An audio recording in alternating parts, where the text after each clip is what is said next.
right, and we are live. Hello, everyone. Welcome to KazooCast number 11. I don't have enough fingers for it, but number 11. Today we've got some great topics to get into. But first, I'm going to go ahead and, first of all, welcome everyone. And I'm going to introduce our cast tonight, which is James Clark and Dumo plays. Hello, everyone. So, you guys all know James and Dumo probably, but we can go ahead and introduce ourselves. So, James, why don't you start? Sure. My name is James Clark. I'm host of Super Live Gaming. You guys can follow me at Super Live James Clark on Twitter and on YouTube. Great. And Dumo? Yeah, I'm having a hard time hearing everything. Anyways, Dumo from Dumo Plays. Yeah, here often. Just excited to be here and talk about like all the craziness that's been going on in the news over the last week or so. This is going to be interesting. Oh yeah. What have you guys been playing this week? I haven't. I've been playing some Sploon and some Sploon, some Smash, some Mario Maker. It's been pretty fun. But yeah, what about you guys? What about you, James? Well, me personally, I've been playing more Splatoon, Nice. more Splatoon 2 this week because of the free demo. Yes, the demo. That's been released. You know, Nintendo dropped that free demo and the free Nintendo Switch Online vouchers for anyone who wants to try out Splatoon 2. I know that a lot of my viewers don't even have Splatoon 2 yet, and now that this demo has come out, we're kind of, live streaming it more often on the channel this week because we want to accommodate, those viewers, my subscribers who have never played the game and are now given this opportunity to actually play it. So it's been mostly Splatoon 2. Now we did Hyrule Warriors also earlier this week, but that's old news. That game's been out for a while now. Oh yeah. What about you, Dumo? I've been working a lot, so I haven't really had too much time to play. But our group is made in a G rank in Monster Hunter, so we're getting ready for the hard stuff. And other than that, just playing Pokemon, which has been fun, trying to get into online battles and all that good stuff. Oh, nice. Yeah, that's cool. That's pretty cool. Awesome. Well, we got some cool topics to get into this week, and we are going to start with Animal Crossing. So that it hasn't really been too much in the news, but Animal Crossing, there have been some rumors because of Nintendo's recent tweet that there might be an Animal Crossing Direct on April 15th, which is tax day. I personally think that because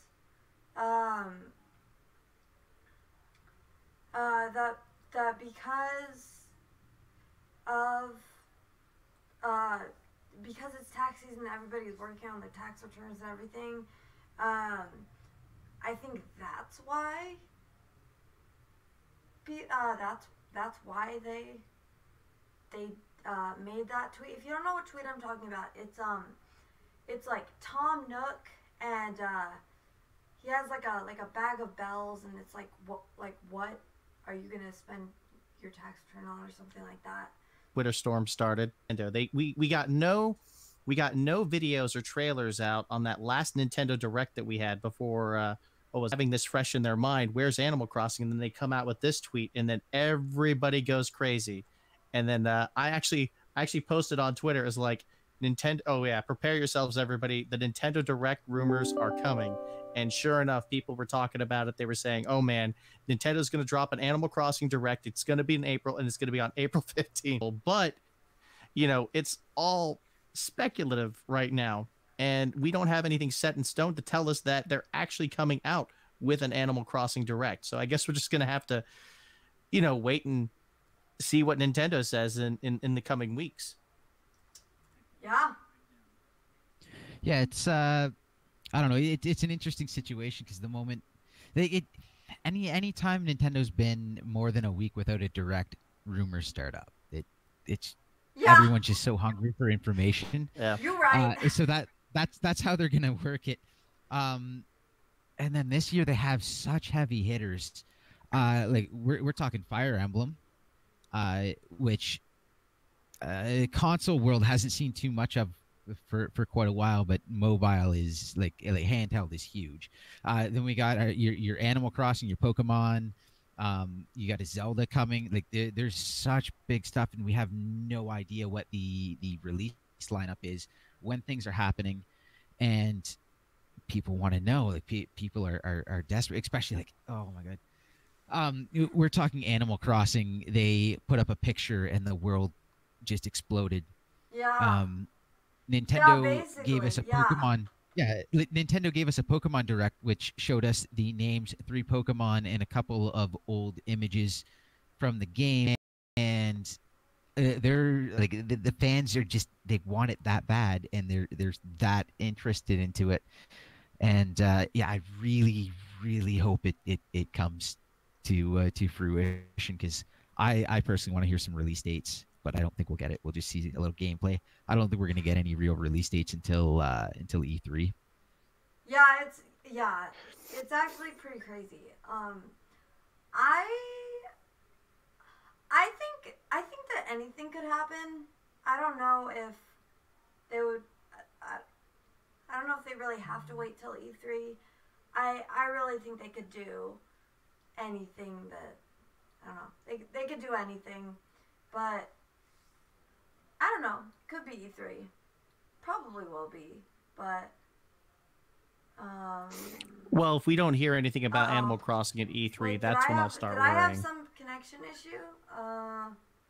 Yeah, your live stream cut off. Oh. For a few seconds. Oh, for a few seconds. Okay. Well. Yeah. That's. Yeah. What are you gonna do? Sometimes? Yeah. No. We'll definitely hear stuff. I guarantee they have to give us something Animal Crossing right at E3, or if they're not going to give us Animal Crossing at E3, they have to do it before. Yeah. Yeah. Even if they're going to push it back, they have to tell us. They would probably tell us before E3. Yeah, I want to at least see something, of substance coming out, or coming from Nintendo, showing us that, yes, there is development happening. It is on track, or we're actually going to delay it to first quarter 2020. You know what I mean? And I'm fine with that, as long as we're still getting the game. You know what I mean? In a realistic time frame. Yeah. For sure. Yeah. And so I know we're all excited for Animal Crossing, excited for any Animal Crossing news, but how about that Nindies Direct that just happened? That was well, Cuphead's coming to the Switch. That's been confirmed. In that game. Wow. I would like to touch specifically on Cadence of Hyrule and Cuphead, because sure. Cuphead has some pretty exciting things associated with that are go beyond just the game. So yes. What about you guys? What are you guys excited for what made you excited from the Nindies Direct? Well, as far as excitement goes, I kind of, kept my expectations low. I mean, it's great that, Nintendo is continuing to show this this passion towards its Nindies developers, that support and say, hey, we want you guys to release your games on our platform. we want to continue having this working relationship with you guys where, you guys, feel that we are the console you want to release your video game on.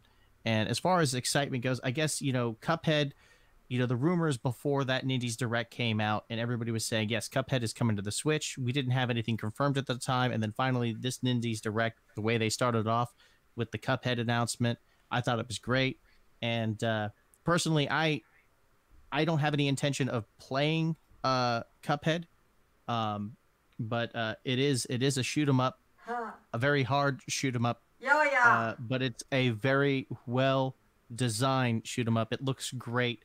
It just, the animation style, the graphical art style that they used in that game I really like the graphics. Just impressive. Absolutely impressive. And then the music even brings you back to that 1930s style of animation. It's very incredible. And I did read on social media that it wasn't Nintendo that actually went and talked to him and said, "Hey, can you release your game on the Switch?" No, it was actually Microsoft. Microsoft approached the development studio of Cuphead and said, "Hey, we want you to release this game on the Switch." And now we're at that point where Cuphead is actually going to be coming out on the Switch in April. So good things there. I find that really interesting that that Microsoft was the one who asked the developer of Cuphead if they wanted to release Cuphead, because that's they own the studio, right, Dumo? It's really cool. No, the studio is independent. Yeah. But I found it really it's one of those things where Microsoft would have had to have done it because Nintendo wouldn't have bothered approaching them to be like, "So what do you think?" And they wouldn't have been going to Microsoft and being like, "I know we signed this really nice exclusivity deal and you gave us the money to get to the finish line and we did all this stuff exclusive and made this wonderful game for you guys, but we like Nintendo." So it would have had to have been Microsoft. And the implication of it, again, we're going to talk later about Stadia, but the rumors of xCloud coming to Switch suddenly hold a lot more weight than they did a week ago. Yeah, for sure. That alone is just, it's monumental. I think xCloud, we'll get to this later, but I think that xCloud would have had, xCloud would almost need to come to Switch because of Stadia. So, I just think it's really amazing that Cadence of Hyrule is a thing, because Crypto the Necrodancer, what is it? Brace Yourself games? Yeah, Brace Yourself games. Mm-hmm. They're putting their game on the Switch, but actually their game is already on the Switch, but Crypto the Necrodancer is actually already on the Switch, but it's now with Zelda characters in it, and they have also changed the whole graphical style, which I think was a really smart decision, because it's the original Crypt game is very dark, and it just has it was kind of what they were going for that game. Feel, but I think once you have the Zelda properties in there, you have to get something that is more on brand than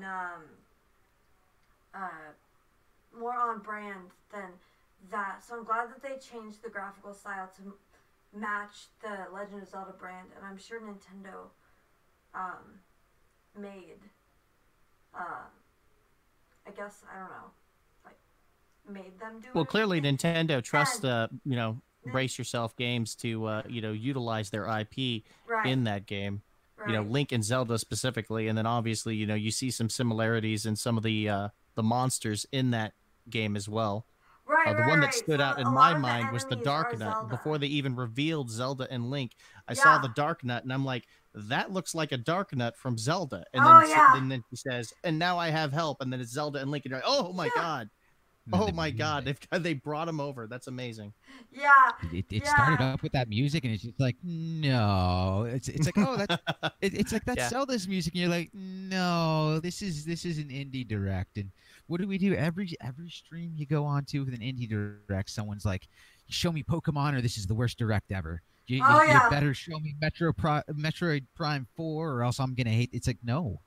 That's not happening. This is a Nindies direct, yeah. It's like you're not going to see a Nintendo. You're not going to see Mario. You're not going to see Pokemon. You're not going to see Zelda. You're not going to see Metroid. What you think. Oh, we saw Zelda? What? Yeah. Like, and all I can say is that must have been one amazing pitch to get to use that IP. Yeah. Like, that would have been one pretty amazing pitch. Yeah, no, definitely. And speaking of that, they actually said that, like, they pitched it as DLC, but Nintendo liked the idea so much that they actually decided to make it a full game. Although, you know, I do wonder if that wasn't to make it more... like I was saying earlier, to make it more on brand, because Crypt is dark and kind of like gritty, I guess you could say, almost. Well, it's Crypt of the Necromancer, so right. You know, it's going to be dark. Yeah, I know. It was yeah. Yeah, no, definitely. But yeah. So, I guess they would have had to have made it a whole new game just to, you know, brighten things up and make it more on brand with Zelda. Literally, they could have done the DLC, just render the level a little brighter. It's not. I don't feel like it'd be that big of a deal, but to give it a whole story, I think does it justice. That is true.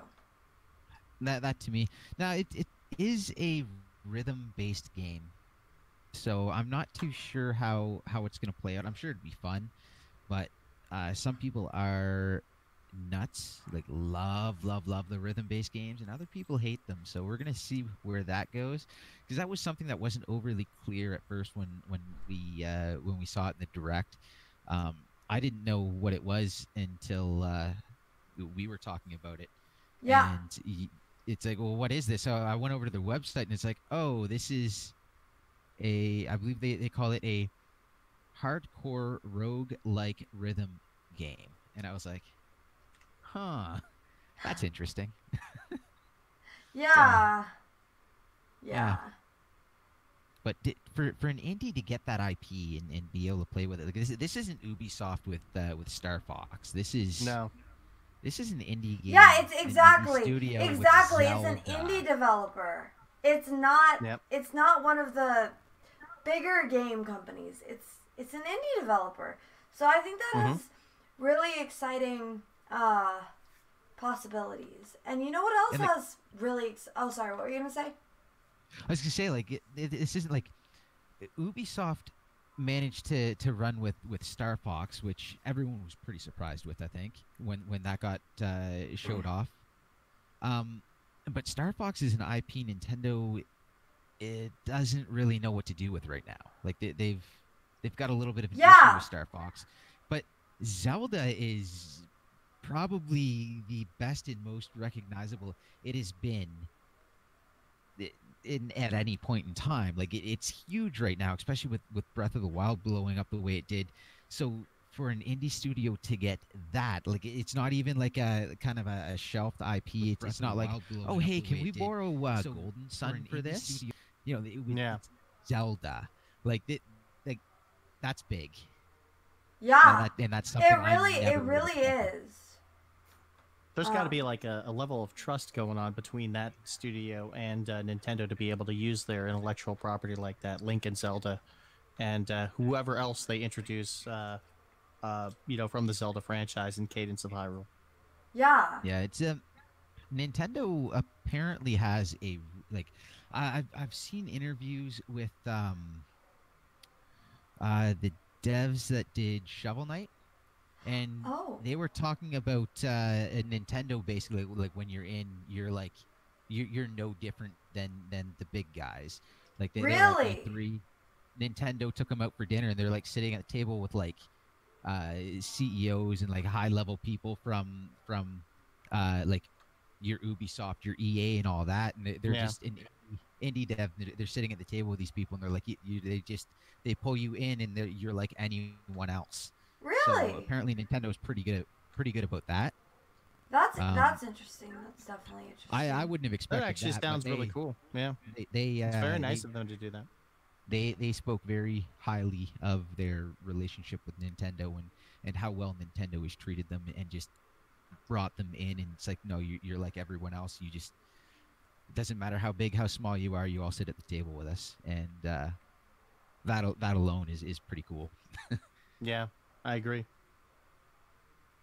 That is very interesting. And you know what?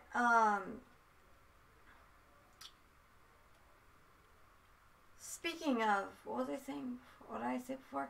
Speaking of properties and letting people use your property, I guess. There have been rumors and I guess maybe more like wants of Banjo and Kazooie and Smash, and I could really see that happening now. I could really see it happening now that Cuphead is coming over to the Switch. And now that's just, like, I know Microsoft and Nintendo have been getting pretty chummy as of late. They're like basically dating now. They're getting pretty serious. Yeah, they're getting serious. They're getting serious. And so it makes me think that Banjo and Kazooie could really be happening and could fight similar to Rosalina and Luma. So I don't know what you guys think about that. Well, if Banjo makes it in, I will be happy, and it'll be great. It'll be great. I know that there are people out there that really want Banjo-Kazooie in Super Smash Bros. Ultimate. And the fact that, Microsoft and Nintendo have such a good, positive relationship going on right now, I wouldn't put it past Nintendo to make Banjo-Kazooie as the next DLC fighter to be announced. Because I believe all the fighters are going to be on a third party. I don't know. I don't know if that's been confirmed or anything, but that's just what I haven't heard anything confirmed yet. The first one was Piranha Plant, so I don't know. No, again, no, it's no, Nintendo. Everything is it's Nintendo. No, Dumo. Yeah. He wasn't part of the Fighters Pass. Oh no, he was just an extra. Yeah, he was just a guy. But yeah, no, if they do bring Banjo-Kazooie, it's sort of that puts it, cements it as like a long-term thing for them, because like that's not a little deal to sign with Smash, because they're gonna want to be able to bring back fighters in the future, and you can't just put them in Smash Ultimate and then never again. Right. So yeah, we saw what happened when they did that with Snake and Ice Climbs and all that. The fan base was basically up in arms about that. And it's going to happen. You can't just you can't balance a roster of 200 fighters. Yeah. So eventually they're going to have to cut people, but the option is going to have to be there.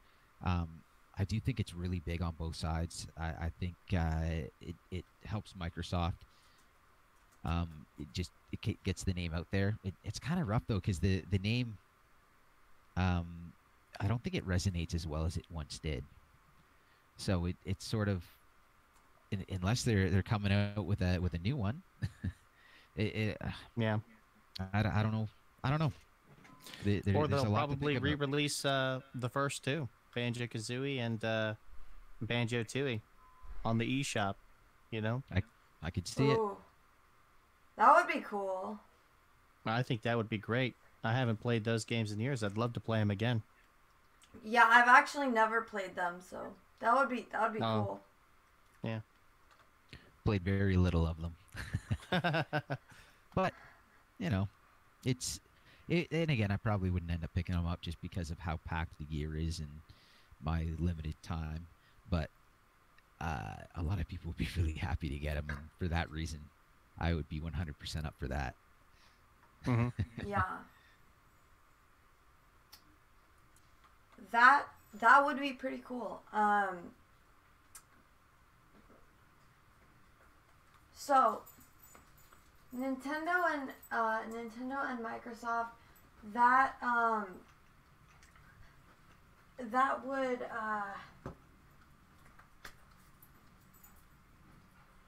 that to me, see, it makes me think that Nintendo and Microsoft,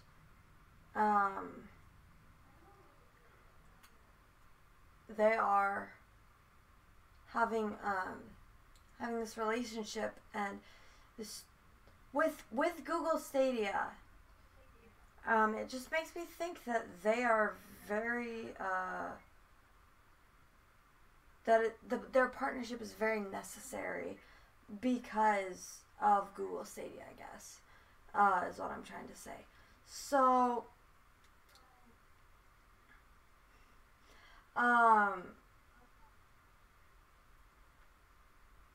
Google Stadia is a really big topic for this week. We just had the big reveal at GDC, and so every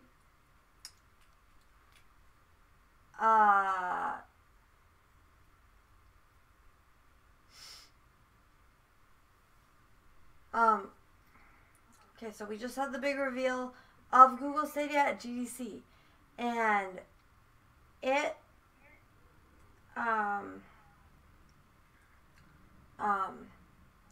was definitely a big deal, I would say, for gamers, because they have this service now that is allowing you to play your games from a streaming service. It's a streaming service, is what I'm trying to say. And I noticed that they have a very strong focus on developers, which I think is very smart of them to do.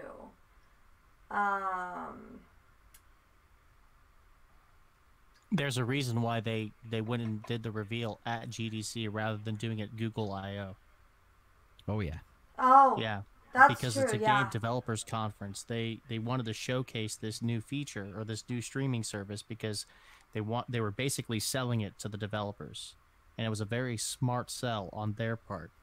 Google having the access to the technology that they have, their corporate infrastructure, the access to all these large data centers throughout the world, basically, and the way they advertise it, the hardware that they have access to trumps any video game console that exists right now. I mean, they're talking about 10.2 teraflops of processing power. Yeah, or I think and it wasn't you it combine the 10.7? Sony PlayStation 4 and the Xbox One, and they can't even rival that. Yeah, the PlayStation 1 so is like 6 and the other one is like 7, I think, or something like that. So that's crazy. They've definitely jumped in. I'm very surprised with that they went AMD technology with. Well, I am and I'm not. AMD's got some great server stuff going right now, but oh yeah. Video card wise, this sounds like what we were expecting out of the Vegas series video cards that just underproduced and immediately disappeared from market. It's been so hard to find, at least anywhere I've been around and looking at it, it's been very hard to find any AMD video cards. We had the cryptocurrency boom, all that stuff. And then as that goes away, like the video cards never came back, and they never went down. They never really went down in price like the Nvidia cards did, and it makes you wonder if they just kind of stopped producing stuff for a little while because they were going full out trying to get Google ready, because that's big money. It would also explain how they got the R&D funds to come from way behind, not even in the race, to pushing Intel and possibly beating them in this generation coming up. Like there was a lot going on there behind the scenes, a lot, and I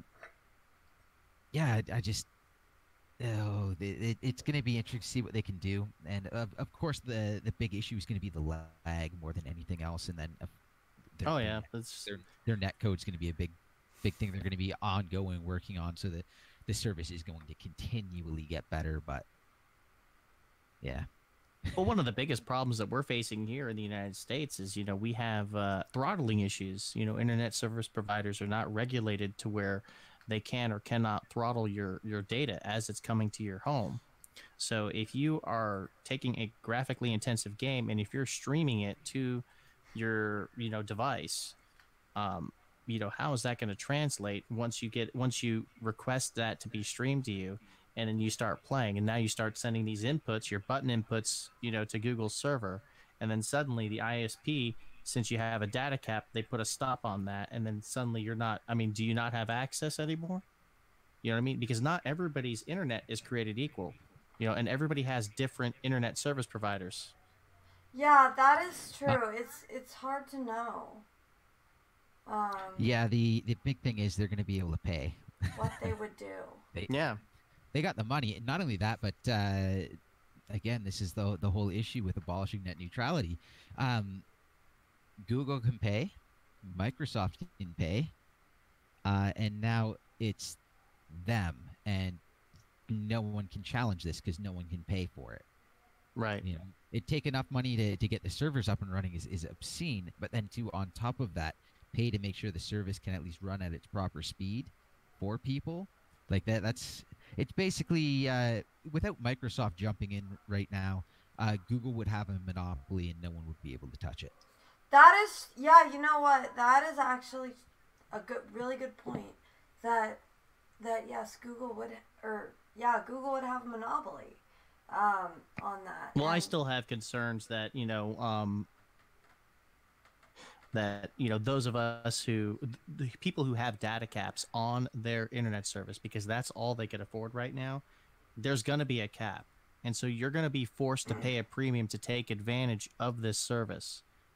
And on top of that, how much is it going to cost for you to have Stadia as a service? I know it's a streaming service, so much like, well, Netflix and all the other streaming services that are out there, you've got to pay a fee to access this. I mean, is that more cost for the consumer? I mean, what are we looking at? And then what about YouTube Premium memberships? Those who pay into YouTube Premium so they don't play ads on YouTube videos, or people who pay into YouTube gaming memberships. If I'm watching a content creator on YouTube gaming, and they're playing a game that I want to stream through Stadia, does my membership allow me to stream that game without paying an additional cost? Is there an additional cost on top of channel memberships, YouTube Premium, and Stadia? What is that all going to translate into? You know what I mean? Yeah, that's probably going to be an extra cost.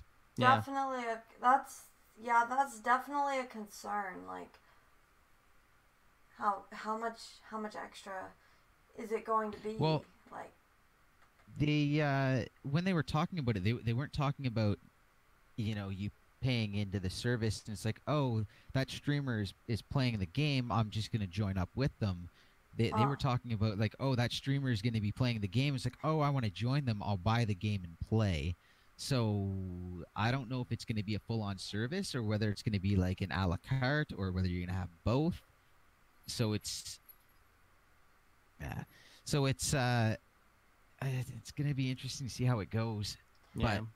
But again, as far as like the one good thing on the side of YouTube and YouTubers is that these ad apocalypses that keep happening are going to kind of slowly go away because they're going to be like you're going to be selling full price games.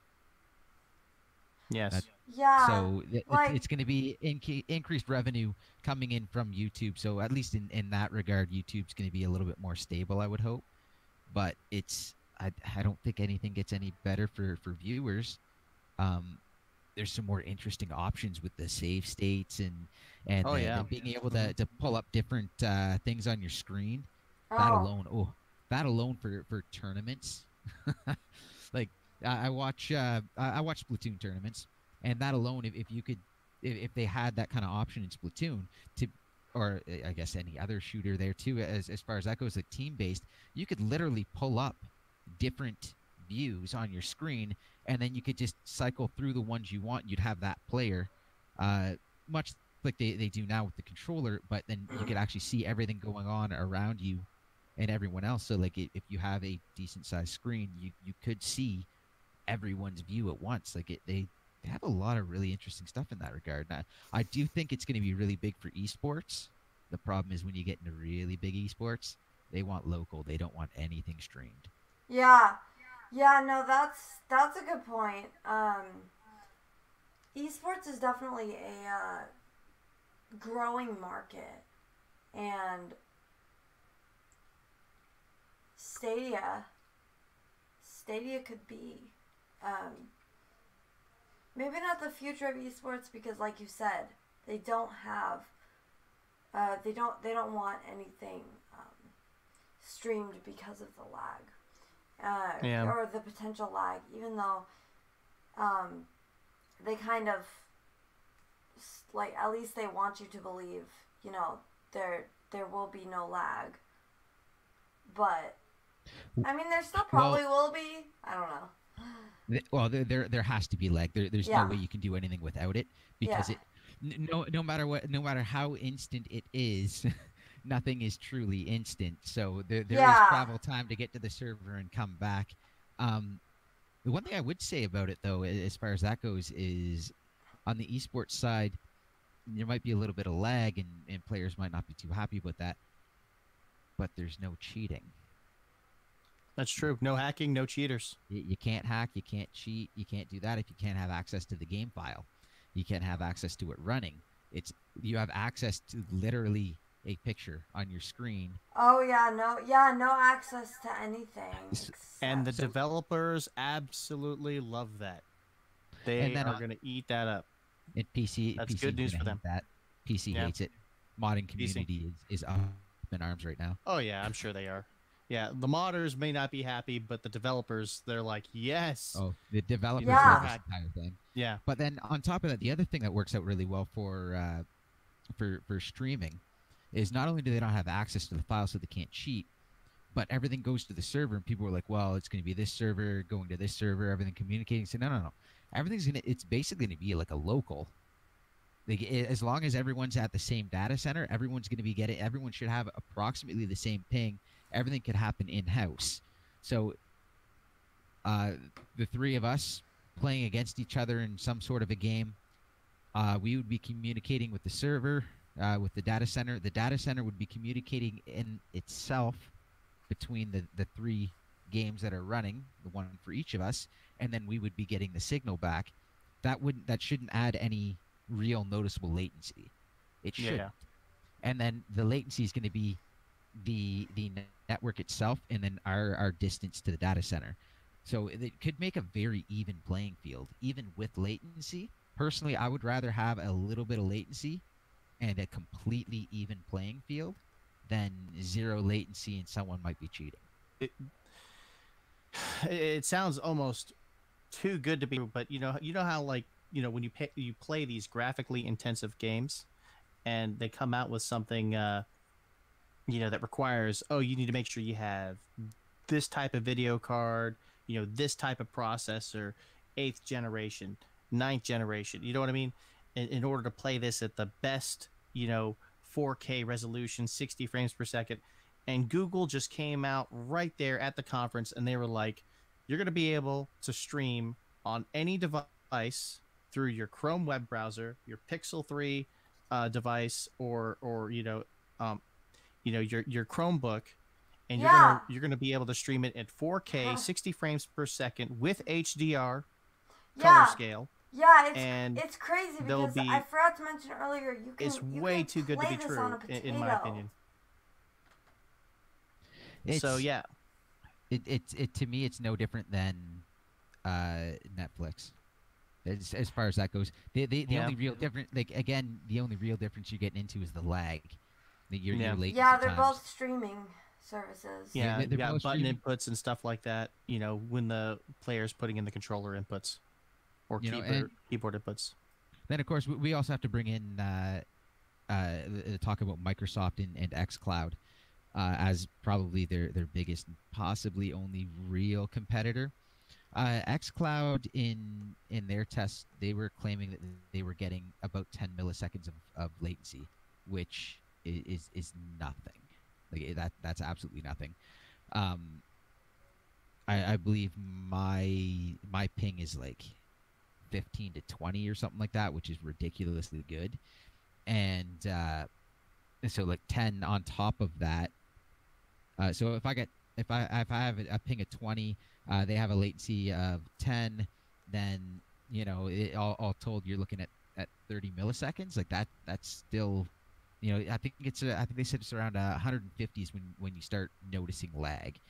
So that's a long ways away from that. Even if someone with a bad ping of 50, 60, it's kind of not that great, but you're still only at the top there hitting a total latency of 70 milliseconds.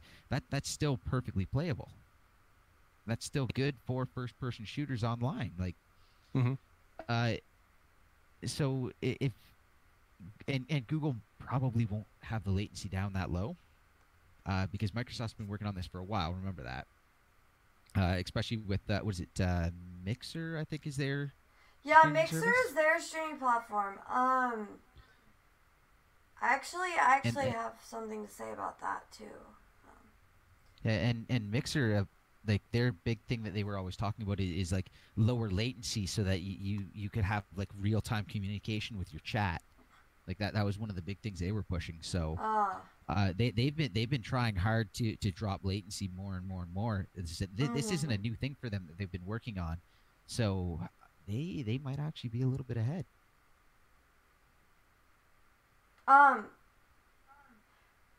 Actually I am. Oh man, it's really distracting because I'm hearing this like echo. Just when I talk, I don't know why.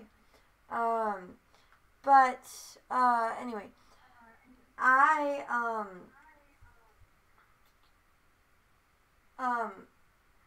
was gonna touch on something now. So Stadia, their streaming platform is YouTube, right?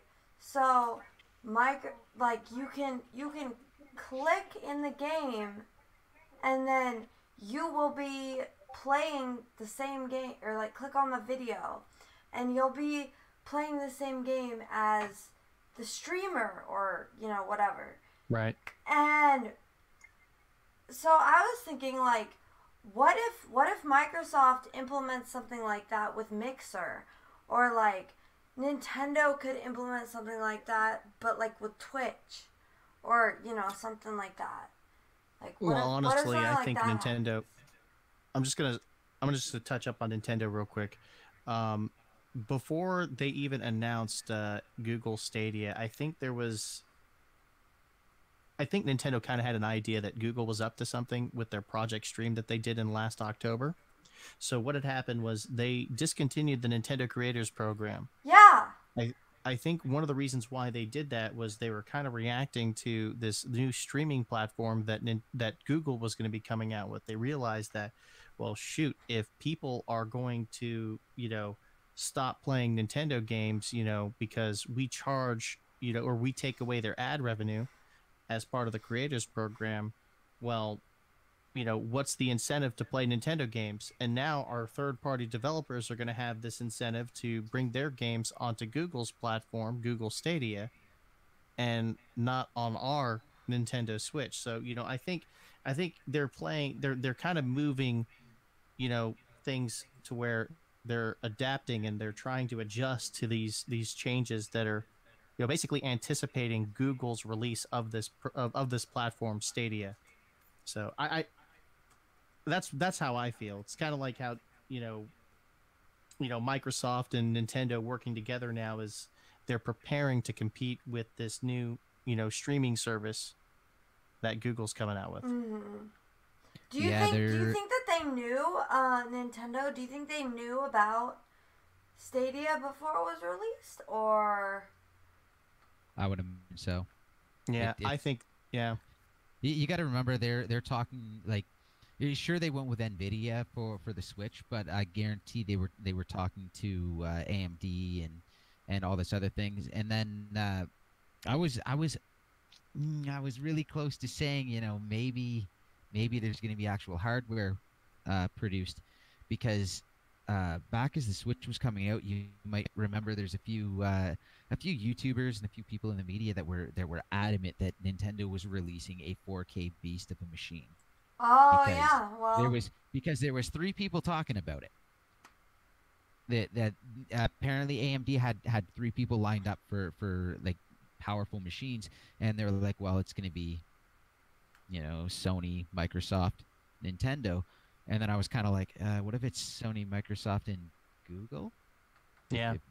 Wait, you thought that? For a little bit there, I was wondering if they were going to announce something, because those rumors don't come out of nowhere. Someone was talking to them. Someone was trying to produce a powerful console. And, of course, AMD, they were flashing the AMD and talking about how great the video cards were. I'm wondering if that's what it actually turned out being, was that it was Google that they were talking to, and that's what sprung out all the rumors of Nintendo going for a 4K machine, when in actuality it was the Switch, because there was a third person talking with them, and well, that would make sense. We now have our third, and they have the we do, and they said that they partnered. Yeah, they were saying that they partnered with AMD. Google said that they partnered with AMD. They were. They had to flash specs and oh yeah, throw out a bunch of buzzwords and try to make people really happy with that. So heck, they even had the CEO of AMD as a guest speaker up there talking about working with Google on this program. Yes. So they've been in a partnership for a while. That probably reconfirms what Dumo had mentioned about AMD processors and their video cards. That's a lot of money they spent. Oh yeah, very, very expensive. But you know what? It's Google, man. They've got money to spend. Google, Google can pretty much do whatever they want because they have the money. And as big of an influence they have, they've got their money in pretty much anything and everything. Yep. It's just gonna keep rolling in. Yeah. And earlier you mentioned like they were it was GDC, so they were talking directly to game devs. And that's one thing I kind of want to point out. As we were talking about, Nintendo and Microsoft. Microsoft needs more platforms in order to compete with Stadia. So yes, it kind of makes sense that they would come to Switch. And to be perfectly honest, the Switch is going to need it, because one thing that Stadia is going to have going for them, as far as developers go, is no cost of physical media. Yep, and developers love that. So, just let's think about this for a second. Developers are freaking out over the cost of the Switch carts, and Stadia has zero cost in that direction. Yep. So you can download the game to the server, and there you go. They don't have to worry about packaging, shipping. Like any of that, it's done. So that's a lot of savings. That's gonna, and with the system being good, if it comes out and it's good, and they're leading with Doom, so I'm expecting latency to be pretty darn good. If the latency is good, people are going to take note and they're going to start flocking to this. And developers, and even if it's like developers are going to flock to this, and if they're flocking to this and not putting anything on Switch, well, guess what? It doesn't matter. If they're not putting anything on the other systems, they're putting everything into Google Stadia. Everyone's going to go to Google Stadia because, like, everyone's going to start playing Google Stadia because they have no games anywhere else to play. People are going to go where the games are. Yeah. Unfortunately, even if the system isn't great, even if the platform isn't great, even if they don't like Google, they will go there because that's where the games are. Exactly. Yeah. And I don't think, and you know, the 17 people that are watching right now, thank you guys for coming in and joining on the live stream. Be sure to give us a thumbs up if you don't mind. This is going to be a huge, I would like to describe it as a paradigm shift in the industry. Google and its access to, you know, advertising, Google AdSense, you know, YouTube ads, you know, the analytics that they have, all the information that they have access to. You could be looking on a website, talking about a review of a video game, and, you know, because, let's say, you know, I am a subscriber to the Google Stadia, you know, streaming service, and I'm reading a review about Doom Eternal, right?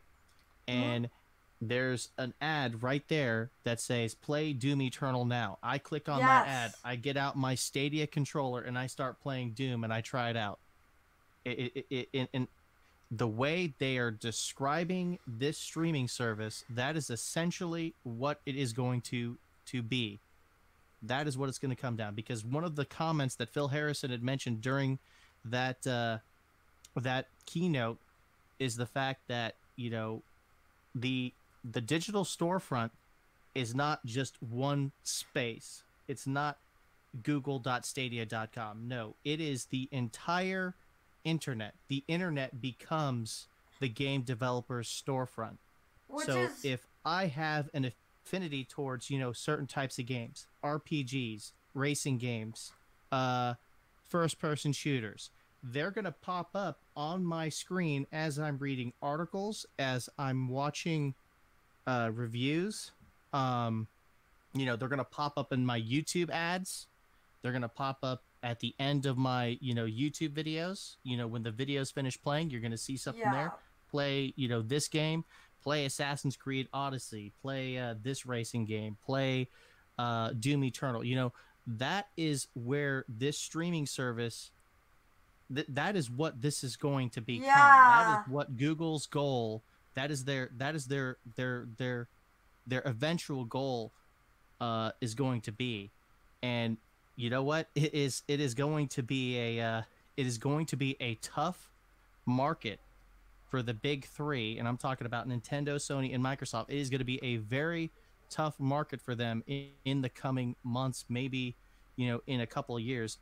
If this streaming service does take off, if it becomes successful, and if they get a lot of people to buy into this program, let's look back at what happened to the video game rental stores, Blockbuster, Movie Exchange, Hollywood, right?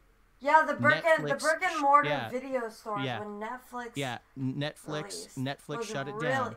And then with the online retailers like Amazon, eBay, all those online retailers, you saw what happened to most of those brick and mortar stores. They had to adapt and overcome, or they went bankrupt. Yeah, or they so you're went seeing a lot under. of brick and mortar stores are going away. Yeah. Well, now we're seeing a similar fashion with the video game industry. You know what I mean? So if those companies want to survive, you know, Microsoft probably has a head start with this xCloud service. Yeah. But, you know, Nintendo, as far as I know, what do they have? Nintendo NES Online on the Nintendo Switch? Yeah, that's what's the latest not... on that? Yeah. I don't know about that one. So Nintendo has a lot of work that they need to do. They're going to have to adapt. They're going to have to figure out a way to compete with this new change in the market. Or they're going to need a partner. Or a partner like Microsoft. Exactly. Yeah, that's true. Someone partner. Maybe they ahead can partner with looking Microsoft. for, yeah, you know, like, they can and totally that's the crazy thing yeah, that's the crazy thing about it. They're gonna have a partner in Microsoft. Not only that, but one thing I don't think a lot of people realize with the Switch, this isn't X1 in the Switch. The X1 can play 4K video.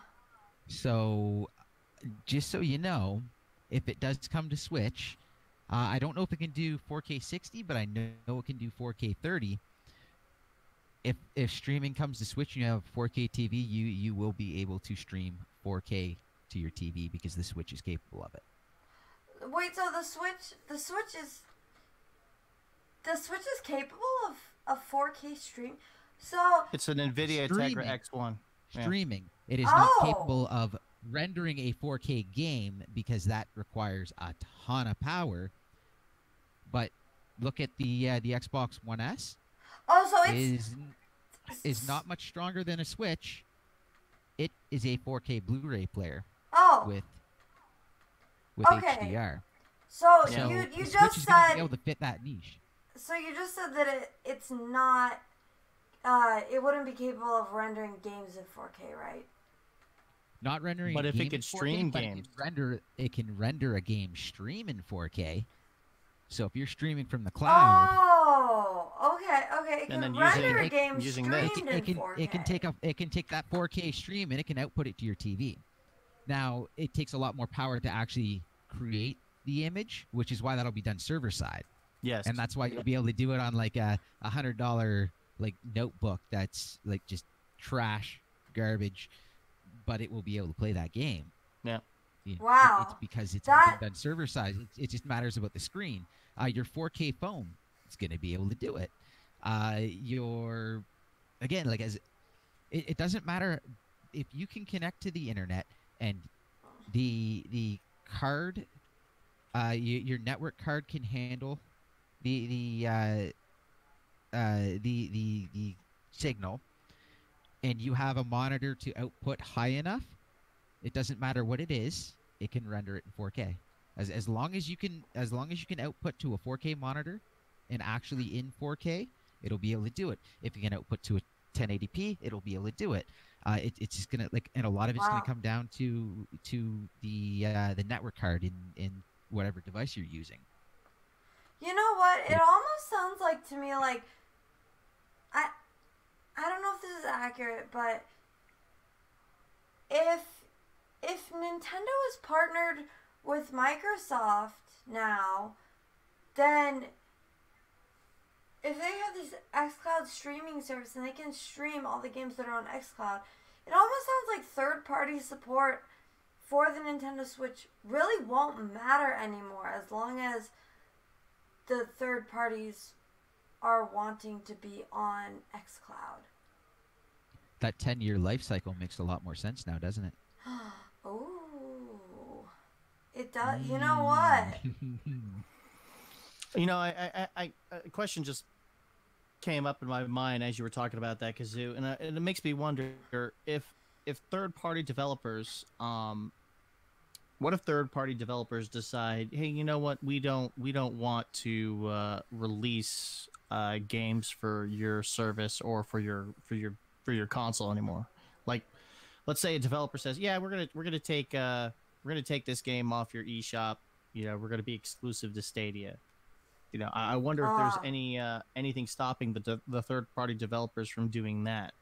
Another question that comes up is, if Stadia is, if Google is asking third-party developers to come on by and be a partner in Stadia development, is there a clause in that agreement that says you have to be exclusive to Stadia? Yeah, that's I don't know. True. Probably not. Probably not. I would doubt it because come test my network, do all my work for me, and then don't get to sell your game anywhere else. Yeah. Come go through the struggles with me and don't sell it anywhere else. They would have to pay for exclusivity in order to get that kind of a deal, not just like come over here, check it, because xCloud is going to be big. They expect it to have a big blowout at E3 too. Like they're going to be doing this. And sorry, what was the first question you had there, James? what is stopping the? Is there anything that would stop the third-party developers from removing their games from the eShop or Microsoft's store? Well, what about the on install bases of those platforms? The thing is, a streaming service, if it is not a la yes! carte and it is actually yes, and it is actually a service, I missed something there. Anyways, if it is if it is actually a service and it's not just an a la carte, the service is like an upfront paid or like a monthly thing, and it's shared. Yeah. Whereas the a la carte is an extra sale. So they could technically double dip. They can get the people that are using the one, and then they can double dip and get the sale on the actual game. The advantage is in not releasing a physical game and not having to spend the money. Yeah, you don't have to. That was one of the biggest problems with the Switch. I guess that is one of the biggest problems with the Switch. The data space on the cartridge cost. The cartridges are like there's like an extra Switch tax, because the cartridges are so expensive for the devs to make. And so now with the streaming service, like that goes, the streaming service will go beyond that, and like Microsoft streaming service, so it's still technically rumored, right? It's not like, oh yeah, it's rumored. Yeah. Okay. Nothing. But still, even so, like, it's still. They're gonna have to do something. Yeah. It's a lot of Google's got access to a lot of devices.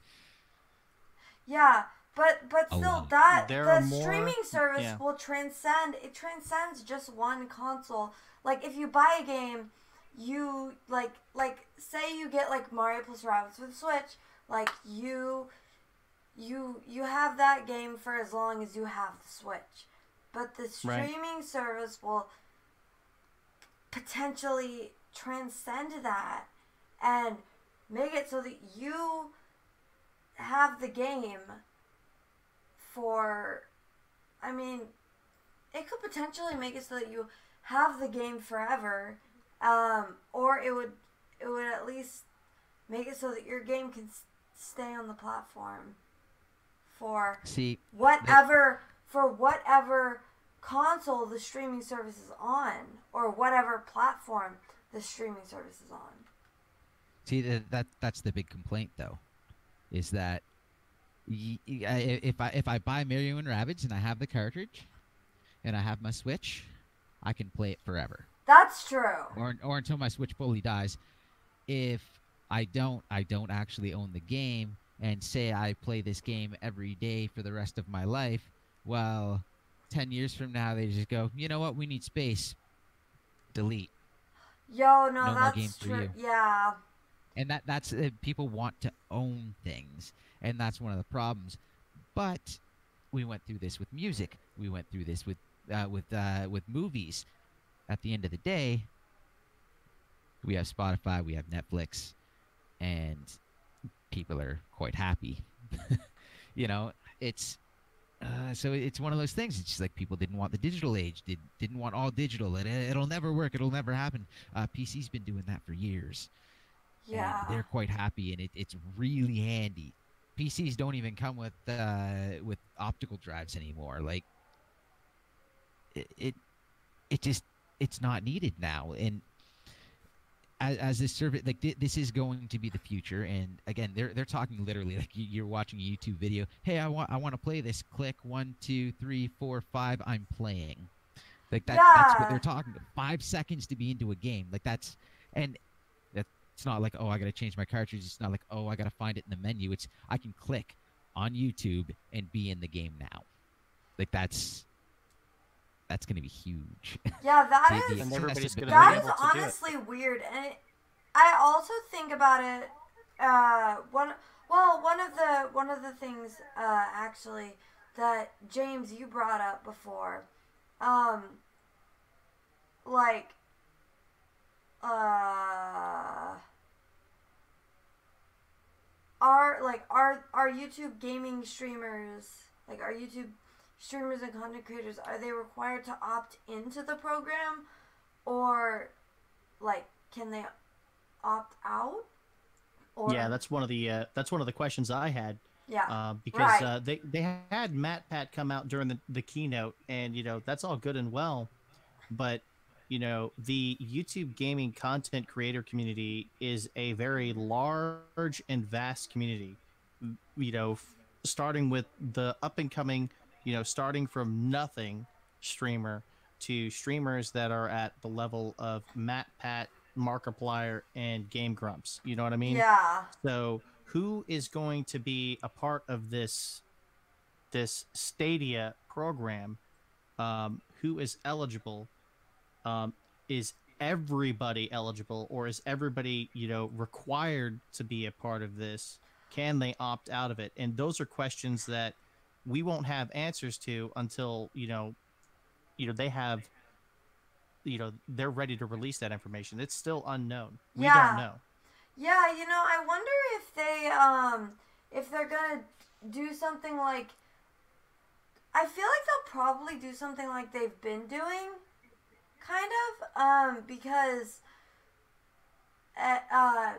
what I mean is, so like, take for example that like you have to, or I mean, okay, so maybe you have to like meet a certain requirement, like they did with the join button, for example.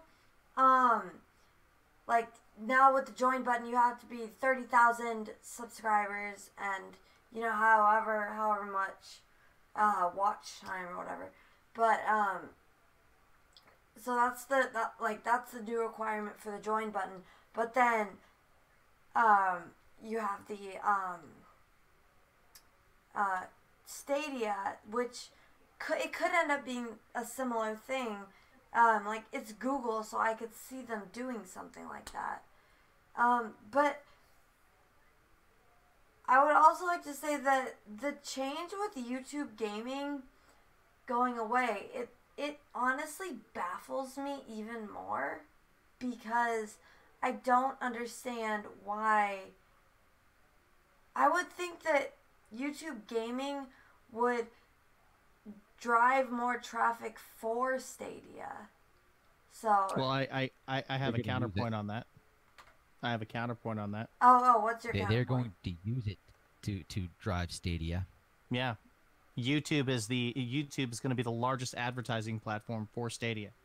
And it makes sense for YouTube gaming to be consolidated into the YouTube platform, because one of Sundar Pichai's comments during that keynote was, gaming for everyone. And what is the largest video streaming site in the planet right now? Yeah, YouTube. Not YouTube gaming, YouTube. Yeah. Everybody watches their YouTube gaming content on YouTube. I mean, YouTube gaming was, it was a great idea. I mean, everybody thought it was great that we had our own dedicated, YouTube gaming platform. But, when you want to get everyone, to buy into Stadia, you consolidate everything in one portal, and that just makes it easier for them on their end to advertise the streaming service. Yeah. Yeah. One thing I'm not too keen. Go ahead, Kazoo. Oh, okay, sorry. I mean, you say everyone, but like, I would think that the YouTube, like, people on YouTube gaming would still want to, like, if you're on YouTube gaming versus regular YouTube, like you would, let me put it this way. People, like, there are going to be a ton of videos on YouTube that Stadia does not apply to. Like, you got your beauty guru videos, political videos, like all these different types of videos that Stadia does not apply to. Stadia will not be on those videos. So like I would think that YouTube gaming would make it easier for you to find now these videos. Okay. Now, what if they amalgamated YouTube and YouTube gaming so that they could now use what they were using for YouTube gaming for YouTube Stadia, and now they can push Stadia and they can bury the competition's content. So they have the biggest platform and say, I am streaming Nintendo. I am at the very bottom of every list, and unless you are specifically looking for what I am streaming, you're not going to find me. You're going to find Stadia all the way down. Because I could see that happening, because that's a Google thing to do. You're right. That is a very Google thing to do. And then on top of that, the people playing Stadia are selling Stadia. So what if every time you're streaming Stadia, if someone clicks and is like, oh, I'll sign up for Stadia, or oh, I'll buy this game, all of a sudden you make revenue off that. You have commission. That's a very good incentive. So now my Nintendo stream is getting shoved way down to the bottom, and everyone else that was on Nintendo is thinking, hey, I can actually make more money off commission, so why don't I start streaming Stadia? Okay, the games are on both systems. Do I play it on the Switch? Do I play it on my PS4? No, I'm going to play it on Stadia because I can make commission. Yeah. There you go. It's a big way to market. Yeah, it's sketchy, but it is YouTube, and it's their platform, and if they have a product and if they want to push it to the forefront, they're going to do that. It's their business. It's their right. They have ownership of the platform. They're a business, so. It's business, but it also makes you wonder, is it, this was a neutral platform. It's not anymore. It's not. Yeah, so you wonder. You're gonna have to see where that goes. You wonder then, will there be another? Maybe they don't bury anyone. Well, will there be another platform that's like YouTube was, that captures that same? I could see Mixer doing something similar. YouTube, the videos for the games are going to stay the same no matter what. The tutorials, the video on demand, YouTube has that on lockdown, and nothing there is going to change. But I could see the streaming moving, especially if xCloud ends up on Switch. I could see them. If what ends up on Switch? xCloud. The Microsoft streaming service ends up on Switch. I could see them also adding Mixer, like stuff for Mixer for Nintendo.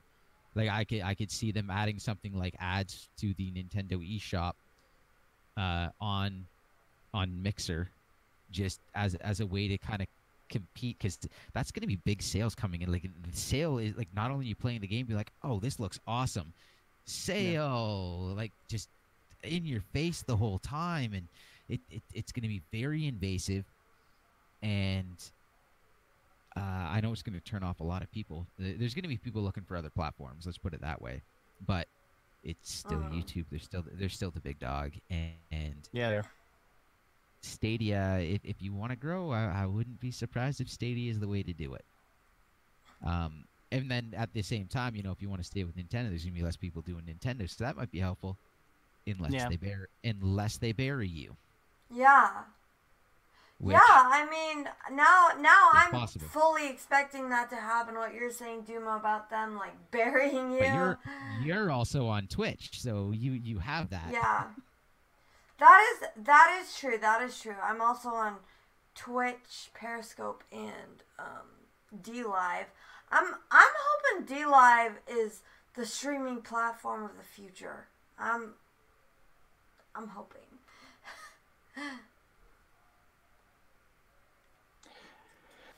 Well, we've got it's a little over a quarter till. Actually, it's less than a quarter till. Yes, it is. We've got one more point to talk about.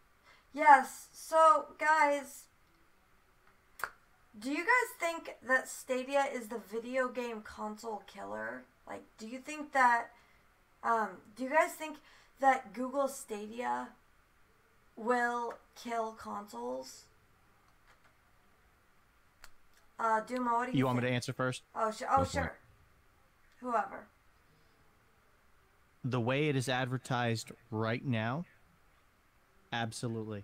This will change the video game industry for the long term, because you're talking about console manufacturers who have to update their consoles ever so many years to keep up with existing technologies, so that developers have the tool sets that they need to create the stories, the environments, the games that they want to showcase to the world and try to sell to consumers. With Google Stadia, they have pretty much unlimited access to a tool set that is not available on the Xbox One or PlayStation 4 or the Nintendo Switch. Yeah. It is pretty much, the limitations, they don't even know what their limitations are at this point, because they have access to supercomputers, they have access to data centers, they have access to a large amount of tools to create this video game, this storytelling that they've always wanted to do for the games that they develop. And unfortunately, in years past, with all the existing video game consoles that we have bought as consumers, they have been set back and limited on the technology that's been made available on existing console hardware. Google Stadia basically erases all of that. Those barriers are gone. Yeah, that's Those true. barriers are now gone, and then now they have this new streaming service and these developer tool sets that basically gives them free reign to develop a game, the game that they want, without limitations. Yeah, no, that is actually true. And that's actually one of the main things, as you guys know, that's one of the main things that they pushed, was that the future of, that's their tagline, the future of gaming is not a box. So there's no updating, no having. You also hear them say gaming for everyone, and that's not just the the hardcore. That's the casual. That's anybody who has any device. It could be a computer. Yeah. It could be your smartphone. It could be your tablet, your Pixelbook. You know what I mean? Yeah. So, they have their reach, because the majority of smartphone device usages that are going on in the world right now, it's not Apple iPhones. It's Android devices. That they have the large majority of the market share. Now, they don't all share the same operating system, but the majority of the devices that are out there, that are owned by consumers, are Android devices.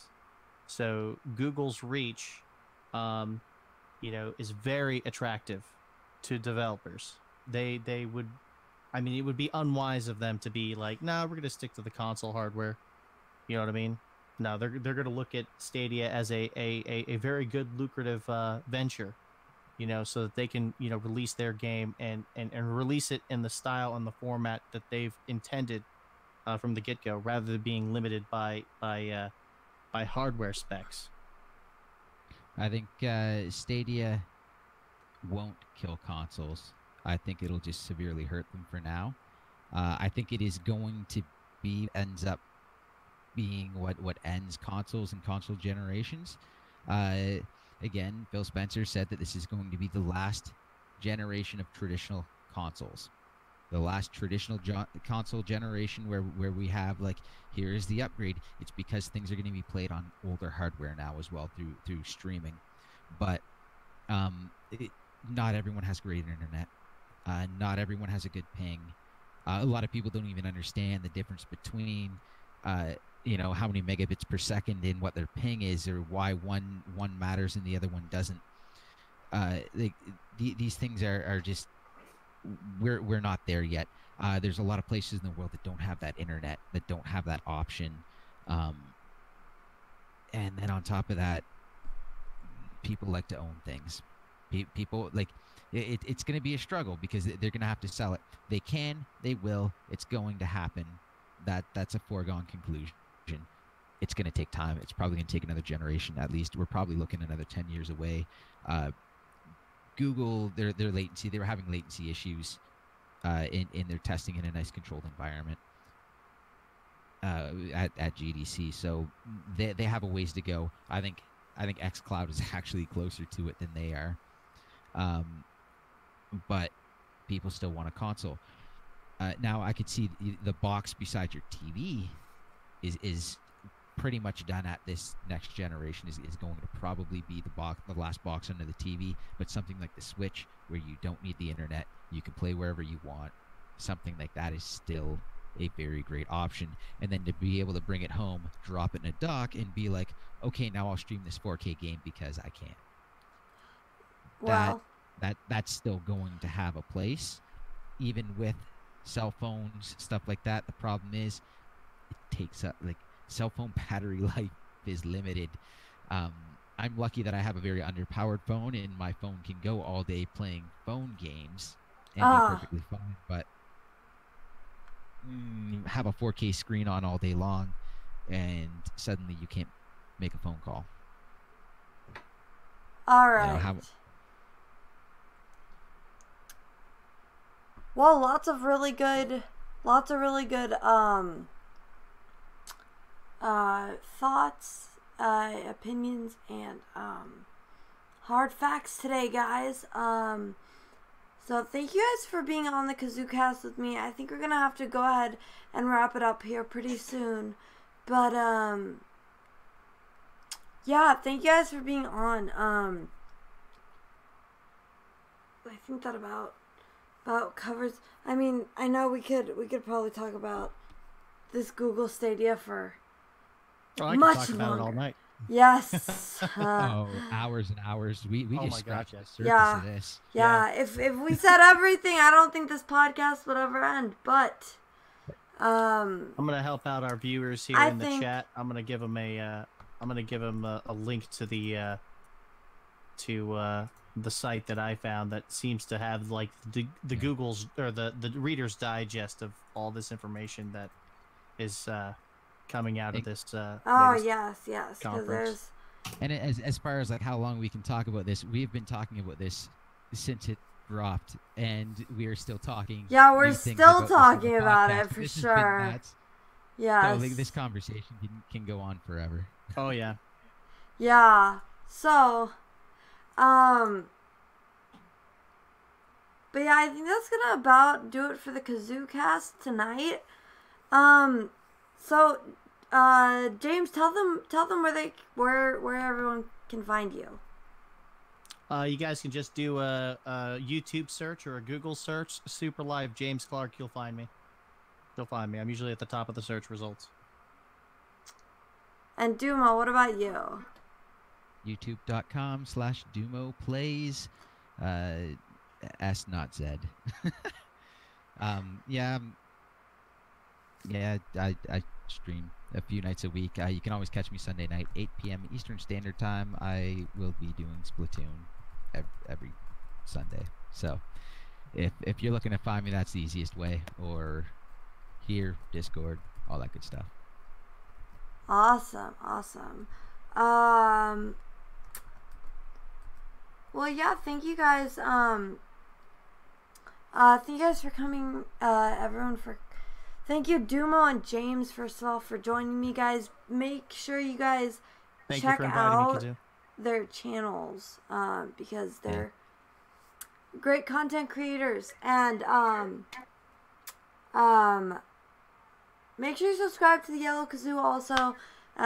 We do podcasts every other Friday. So today, 2 weeks from today, we're gonna be having a podcast, another one, and yeah. So today we had one. 2 weeks from today, we're gonna have one. In another month, we're gonna have one. Anyways, I stream multiple times a week, about 5 times a week, here on the channel. I'm also on Twitch. Periscope and DLive. So, yes. Thank you guys for watching. And thanks for checking out the KazooCast. And we will see you guys. We'll see you guys next in 2 weeks. In 2 weeks for KazooCast number 12. All right. Bye, everybody. Bye, guys. Take care. Thanks for coming. Oops. Ugh. Oh, shoot. I pressed the wrong button. All right, guys. Thanks. Oops. Thanks for watching. Bye.